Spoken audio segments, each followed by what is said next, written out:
Hey guys, welcome back to the Brotherhood of Gaming Top 20 list of 2017 for best games. This is the top 10 part. Now, you might be watching this the same day as the first part on our official website, thebrotherhoodofgaming.com. If you are, you're awesome. If you're waiting a day for those YouTube updates, well then let's go and make fun of those guys behind their back. Actually, let's not do that. They might be watching right now, because it might be a day later. Anyway, hope you guys are ready. Here's the Brotherhood of Gaming's next list. I'm your host, William Morris. I'm your co-host, Eugene Morse. Now, let's get started.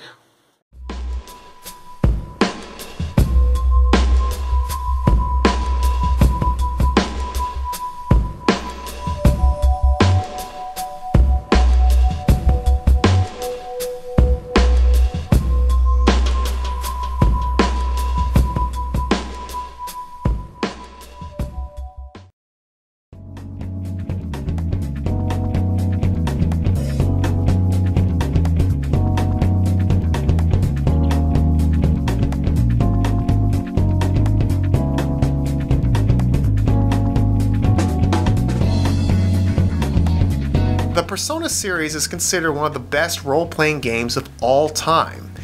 It has gotten a ton of praise, and we admit it is well-deserved.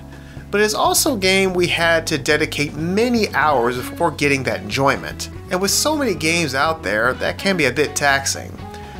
But we could not disagree that Persona 5 is indeed another wonderful installment to the Megami Tensei subseries. The role-playing action is done with such style and bravado. The artwork is stunning and sexy. Atlus does have a way with visuals that's all its own. Persona 5 is like playing an anime, with powerful themes and plenty of wackiness. As you play your characters in both the real world and the shadow world, and you unleash your Persona powers. Persona 5 is a commitment, and one that you will have to make as there is plenty of time management. And being new to the series, jumping into this blindfolded may be a real turnoff. But if you stick with it, you can find something quite satisfying. It is challenging, gorgeous, and has a very well written story with a colorful cast of characters. There is a lot to take in, but it is addicting and overloading to the senses.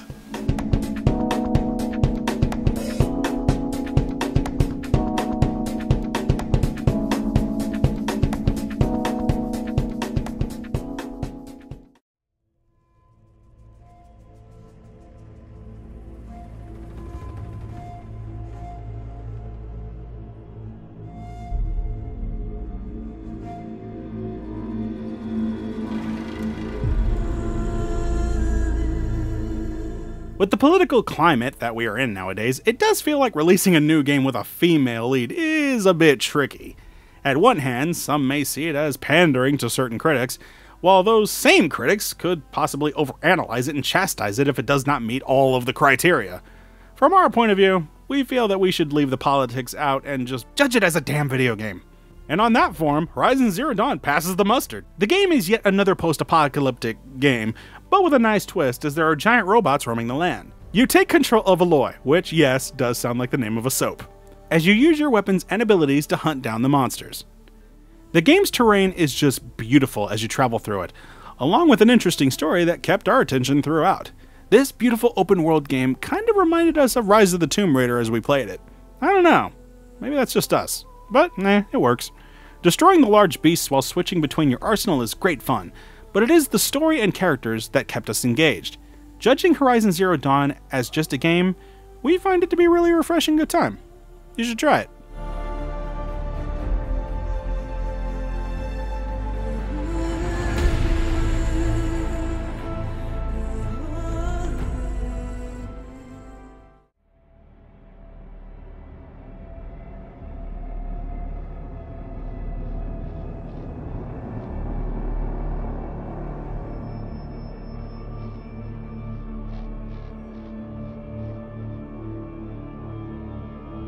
First-person shooters was a genre that for a while we really weren't that into, but that changed last year when we really got into games like Doom, Overwatch, and Battlefield 1.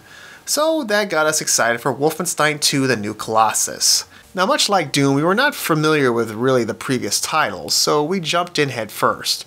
Afterwards, we were like, where the hell have we been during these older games? The sequel continues to follow the war veteran, William B.J. Blazkowicz, in his ongoing fight against the Nazi regime, in this alternate take on history. And when dealing with the Nazis, it's not all fun and games, as the story pulls no punches. Many things that take place are bound to make you uncomfortable, as they did for us. But that was the point. Some parts of the story is a real kick to the emotional gonads, and it really made us feel for our main hero, even if his low-talking scruffy voice got a little silly at times. The action here is what you expect in a modern-day first-person run-and-gun, but it does it very well as we piled up the enemy bodies with our assortment of weaponry. This game is a slick, fun shooter filled with spectacle, and that's exactly what it's supposed to be.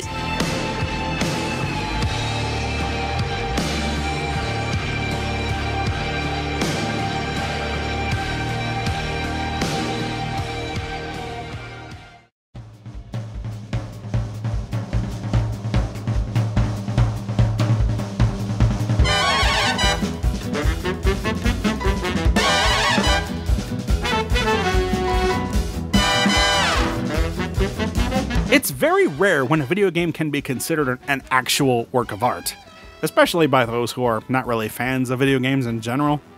Then along comes Cuphead, an ambitious, independent title exclusive on Microsoft formats and computers.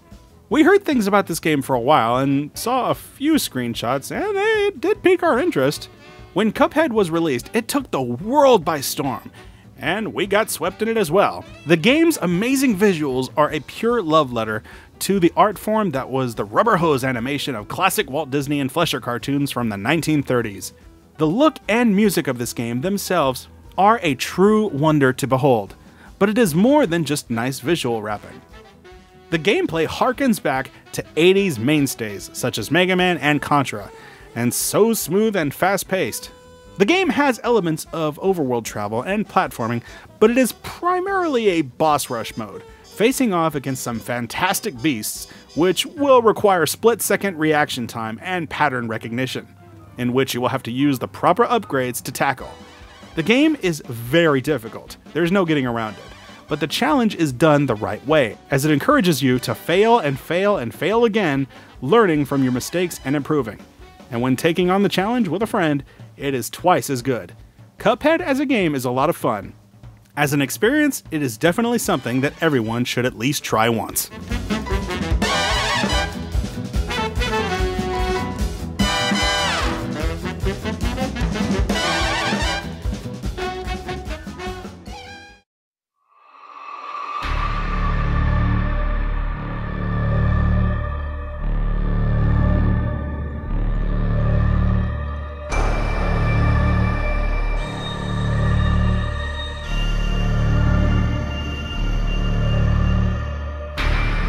For years, Nintendo's Metroid has been a ship without a rudder. With nothing to show for it since that much maligned Metroid Other M, other than that Federation farce thing, the series appeared to be pretty much dead. But like a phoenix rising from the ashes, the Big N announced the development of two new Metroid titles. The first was Metroid Samus Returns, a glossy update to the classic Game Boy title from 1991. Samus returns to her side-scrolling and exploring ways, facing off against enemies and taking out the Metroid species. In addition to the formula of exploring, shooting, and upgrading your powers, there is a backhanded counterattack which adds another dimension to the action. The game indeed does have its detractors, as there were complaints about the graphics and the more linear gameplay style as compared to the classic titles. We also feel there may be still some sour feelings due to Nintendo taking down that fan-made game MA2R. But we still felt this game was a very worthy entry. It does at least get Metroid back into the spotlight, and sets up the field for the eventually Prime 4 when it's released. Metroid Samus Returns is a fun time for us, as we went from fringe admirers to honest fans of Miss Samus Aran.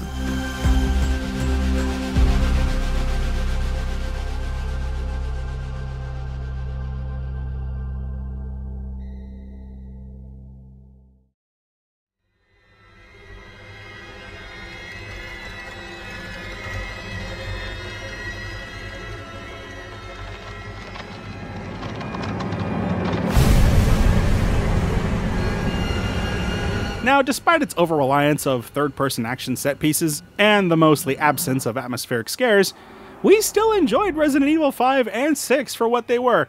Put the pitchforks down, yeah, stop booing, yeah, I know, yeah, cry on. At the end of the day, you can't argue with success, as they were both still major financial successes for Capcom. You guys might not like it, but somebody else sure did. But sadly, it still left many longtime fans cold, as honestly, Resident Evil did become a bit of a parody of what it used to be. So, with Resident Evil 7 Biohazard, Capcom decided to try something different with this long-in-the-tooth series. A first-person adventure, not playing as one of the quasi-superhero characters from the past, but as just some random Joe, trying to save his wife from an insane backwoods family. It was a real departure from the previous formula, but boy did it do its job. It has been a long time since a Resident Evil game felt like the true horror that it brought up. The environment is so intense, bloody, and really unnerving. In place of the bang-bang action that is Resident Evil 5 and 6, is a moody, backdrop, dark exploration and puzzle solver. The story is also one of the better ones of the franchise that has been produced. The eeriness produced by this title was well earned, and the gamble did pay off. The action titles are still fun, but you can't beat a good old-fashioned actual horror. Those are the roots that Resident Evil grew from, and it's nice to see Capcom have faith to return to it.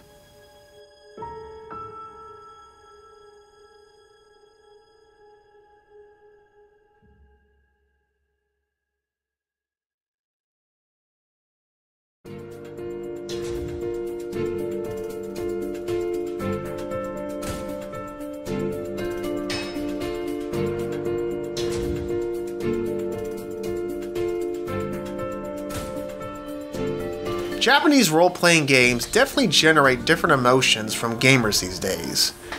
And one look at Nier Automata can cause some to pass on it, with a sword-wielding, blindfolded gothic Lolita type on the front cover. But for others, us included, it did pique our interest.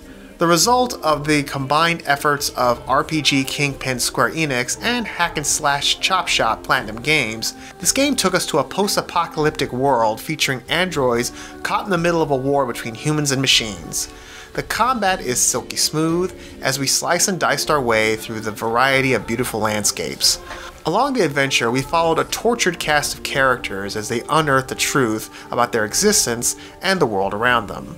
The game is a continuation of sorts of the Nier and Dragon Guard series, which without these games do make some of the events a little hard to follow. In fact, many accused us of not getting it. I guess it's just one of those games we didn't like enough. But anyway, we still enjoyed the trip, thanks to Platinum's exquisite gameplay mechanics, which were both easy to master and breathtaking to execute. The game is also brought to life with its great and haunting soundtrack. Nier Automata is most certainly unique, which is something the industry needs more of. The game does qualify in our eyes, at least, as a JRPG masterpiece.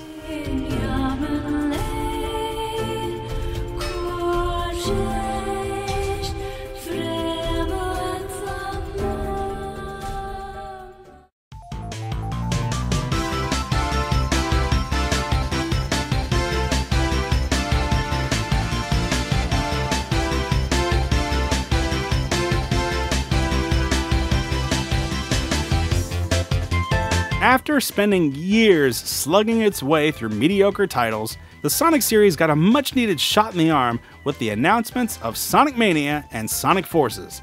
While Forces was another add-on to the pile of so-so titles, Mania, on the other hand, was a real return to form. Pretty much taking place as a follow-up to the classic Sega Genesis titles, Sonic Mania hits all of the right spots for fans of the original. Headed by Christian Whitehead, this game recaptures the pure feeling of the speed, the level design, and harkens back to the thrill of the chase. And the music, while being completely new from T. Lopes, still generates familiar emotions that we experience when we popped these old games into our Genesis from long days past. The thing about this game, however, is that it is indeed a throwback, which works for and against it. There is definitely some originality in this title, with many being exaggerated recreations of classic stages of old. However, there was some new surprises as well that were very welcoming. If you did not care about this franchise in the past, there may not be anything new for you here. But for the true Sonic fans out there, this is a glorious love letter to your childhood. It resurrects these games of old with a smothering of extra polish, and this is what really Sonic needs. Perhaps some more new blood can be injected into it to bring Sonic back to what it used to be. It is unknown what is in store in the future, but at least with Sonic Mania, we can relive the glory days in a brand new colorful adventure.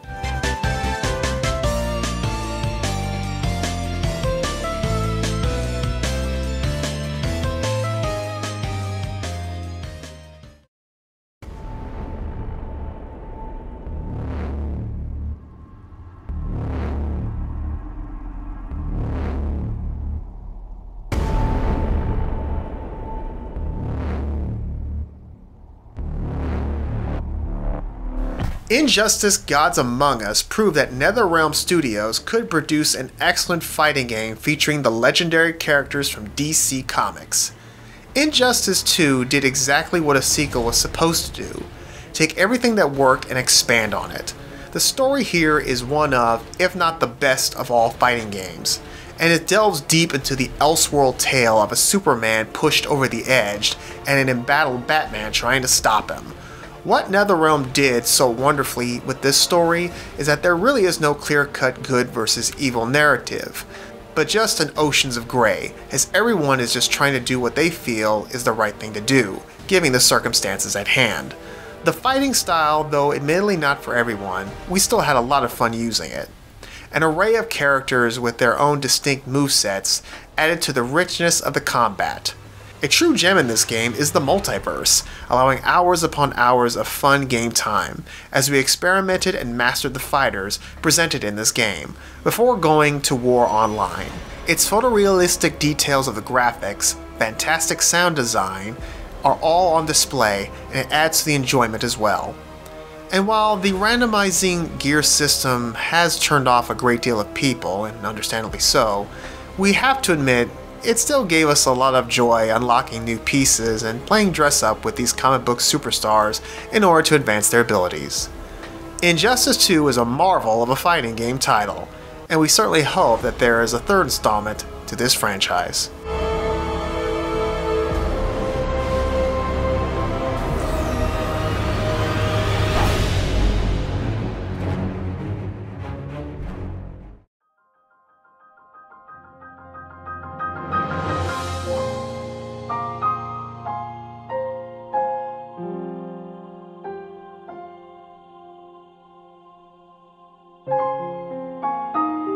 When it comes to the Legend of Zelda series, it seems like it's held to a higher standard than other video games. Every new Zelda game that comes out must become this new benchmark of excellence that not only elevates the franchise, but video games in general. When The Legend of Zelda Breath of the Wild was announced, there were the usual high expectations, but also a bit of a trepidation, as this would be wildly different from previous titles. But when this game was finally released, it met those expectations and blew them out of the water. For the first time, a Zelda game featured a true open-world experience, allowing pure freedom to play as you see fit. You can search for the story, or if feeling brave enough, go headfirst to face Ganon from the start. The game took popular gameplay elements from other franchises and managed to meld them into something truly unique, yet still felt like a Zelda game. The tools that this game gives you really allow fun ways to attack the landscape of this truly beautiful world, along with an emotional story that truly captures the heart of what makes this series so grand. It is not perfect, of course, as the game's weapon system can be very taxing on your patience. However, I would like to point out that with recent DLC updates such as the Trials of the Master Sword, it is possible to reduce the weapon breaking factor just by getting the much better Master Sword that you all know and love anyway. You just have to go through hell and back in order to unlock it, but it is worth it in the long run. Breath of the Wild was the epic swan song to the Nintendo Wii U, while also starting the Nintendo Switch on the right foot. No game this year provided us with so many hours of enjoyment, and it is easily our favorite game of this past year. A wonderful time for Zelda fans and non-Zelda fans alike, and a big congratulations for Nintendo for their first ever Video Game Award victory with this masterpiece.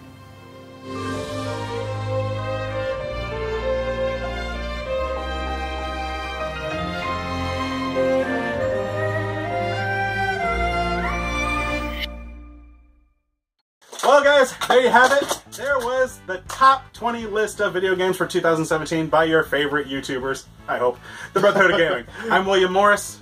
We try too hard. I'm your co-host, Eugene Morris. And well, since this is the end of the year, we gotta thank you guys once again for all your support, for all the people who are crazy enough to watch our Shenanigans. stupidity. Craziness.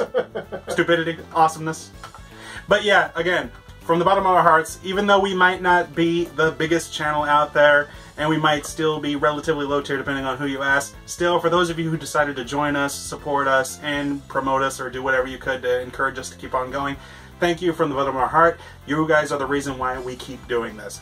And if you continue to show that support, we promise that we will do our best to continue to provide you with entertainment the way we see fit. So So to our followers, thank you very much for your support. To our trolls, thank you very much for your views. and as always, keep on gaming, and we're adding new things each year. We've come up with new surprises and things. We even have a community section now where we're starting to promote polls to see what you guys would like to see in the future. Actually make videos that you guys want to see, so. Yeah, instead of just guessing. Right. So, let's give 2018 a hell of a shot. We'll see you next time, guys. Be safe out there. Happy New Year.